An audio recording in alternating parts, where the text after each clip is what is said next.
What's up, everybody? It's Jared with Capture the Magic. And a few days ago, the internet, Twitter X, whatever you want to call it, I don't know if this blew up, but a lot of people took notice that Josh D'Amaro had visited Epic Universe. Now, Josh D'Amaro is more than likely in the lead running to be the next CEO of Disney, and he's also the head of the parks right now. So him visiting this brand new theme park, this highly touted new theme park, is something that a lot of people took notice of, but he's not necessarily hiding. You can see here he's just standing out in Celestial Park, seemingly probably with some sort of exec from Universal having a conversation. He was also spotted here. Travel agent Megan Delahunt caught him in Donkey Kong Country. He posed for a picture with her. So he was out and about. I don't think he was trying to disguise himself. He wasn't wearing a hat and trying to hide the fact that he was there. But a lot of people were wondering, what is he doing there? And I know some people argue that Disney and Universal are not competitors, and I think that's ludicrous because obviously they're competitors. They're in the same exact market trying to increase their attendance, so obviously they're going to be competitive with each other. But it's not unusual for Disney or Universal executives to visit each other's theme parks. It's very well known. Years ago, Michael Eisner visited Islands of Adventure when it first opened. And this is from Dr. Disney on Facebook. This is the only place I could really find a good article on this or something about this. But in May 1999, Universal Orlando opened its second theme park, and then Michael Eisner visited. They said during his visit, he didn't ride roller coasters, but he did get spotted here in this photo on Jurassic Park, and he basically had a good day at the theme park. And then there's also the fact that, the Disney executives back whenever the Wizarding World of Harry Potter opened, they did tour Hogsmeade before the general public did. And I have talked to a couple of team members that were working for Universal at the time who said they were there whenever the Disney executives came through. And basically they walked around as if their mouth is wide open, like, holy cow, what is this? And we do know that Hogsmeade and what Universal did with that land essentially changed how theme parks are done, probably forever. How Universal did Hogsmeade, this highly themed land based on one single IP, is a concept that Universal obviously developed there, but Disney took on as well, as they did Pandora, they did Galaxy's Edge, Toy Story Land, and all the new things that they're doing are under this same concept. Out of all those, I would say Pandora is the best one that Disney has done out of the newer ones there. But it's also interesting, too, that they probably were really surprised because it was also well known. J.K. Rowling was talking with Disney about putting Harry Potter into the Disney parks at one point. I do believe the rumor I had heard was that it was going to go back where Ariel is in the Magic Kingdom, and essentially it was going to be a teacup type of ride, and J.K. Rowling wanted a immersive land that she ended up getting from Universal. And I don't know if it was Bob Iger or somebody from Disney basically told her, like, that's impossible. Like, you can't do that.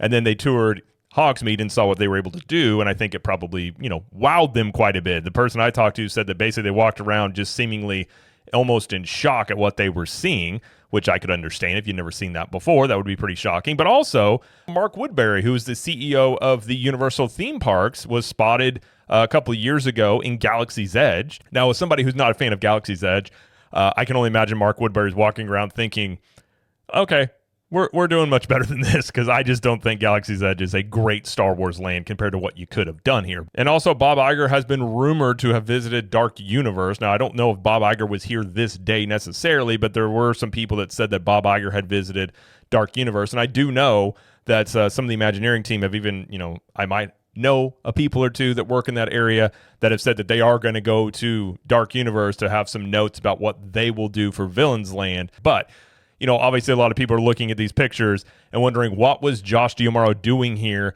And the fact that he is more than likely, at least at this point, seems to be in the head of the running for the next Disney CEO. I mean, I would like to think perhaps he was, maybe walking around looking at their in-ground lighting, seeing like, who did you guys work with? How'd you guys pull this off? This is crazy. We can't get ours to work. How dare you? Over here on Epic something verse, I'm not really sure if that's supposed to be a moniker or whatever, but it says, the quote maybe Josh was asking, do you guys plan on filling in all these fountains eventually? If not, what about the big lake in the middle of Universal Studios? We can give you the company we're using. Obviously mocking the fact that Disney seemingly has a war against water in their theme parks that they seemingly always want to take out at any moment that they can. I think him obviously coming to Epic Universe is also just a symbolic thing of you visit each other's theme parks, you exchange pleasantries, like, check out what your competitor has done. But, one would assume as well, you're going to walk around this new park, see all these lands and the immersion and the detail that they are, these rides that they've done, and take some notes on things that you could do in your parks, because clearly they've done this before when they looked at Hogsmeade and what they were able to do there. And then they did Diagon Alley in the Universal Studios side. And Disney obviously took notes from that, doing the lands in the way that they did them after the fact here. So, if you're one of those that have questions about the recent announcements about the things that Disney is building, I am one of them. I hope they are good, but I do have my hesitations on just basically saying they're going to be great, considering the last few things that Disney Imagineering has done have not been up to the typical Disney standards that they have set over the many decades that they have been running theme parks. And I think really you can point to the Epcot in-ground lighting issue that is still ongoing as something they can't quite figure out. It does give you a lot of hope about the things that Disney is going to build into the future. But maybe Josh visiting here, maybe it's a wake-up call. Maybe he looks at this and says, wow, we really got to bring our A game. And that's something you can hope for, that they are doing this and really taking some hard notes on things that people enjoy in this park. I, for one, hope that Josh D'Amaro saw the water features in this park and the fountain and all the things, the in-ground lighting, the little things that make a theme park, I think, unique, and maybe thinking people enjoy these things. Maybe we should bring these back to our parks. I'm not going to hold my breath if that's the case here, but undoubtedly they're going to walk around and see some things in here, take some notes on what they were able to do, and perhaps implement it into what they're going to do into the future. So this is a very common thing.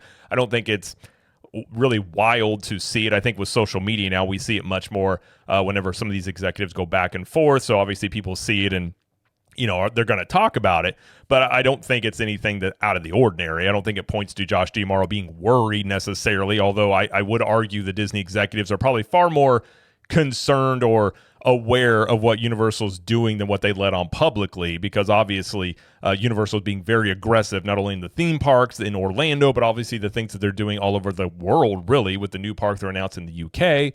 They got the Horror Unleashed year-round haunted houses that they have announced for Las Vegas and Chicago, the kids park that they're building in Texas, and likely having more locations in the U.S. that they will announce later.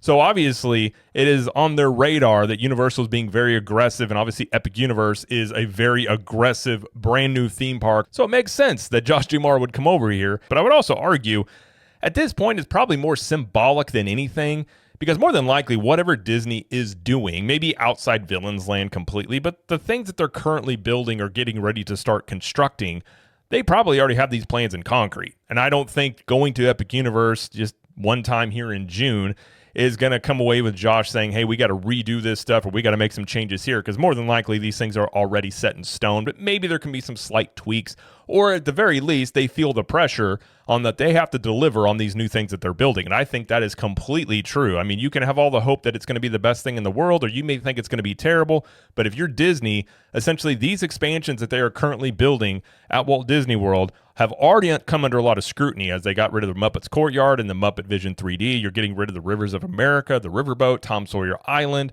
and whatever's replacing these things needs to be up to the level of what Universal is doing with Epic Universe, what Disney has done in the past. So there's a lot riding on what Disney is doing, and I think hopefully Josh D'Amaro and the executives understand that and feel that pressure. Personally speaking, I love competition, so I love the idea and hope that's the case, that both of these companies are very competitive with each other and just want to one-up each other. I think that would be a great thing in terms of the guest experience. I think in the end, more competition, the guest wins in that scenario.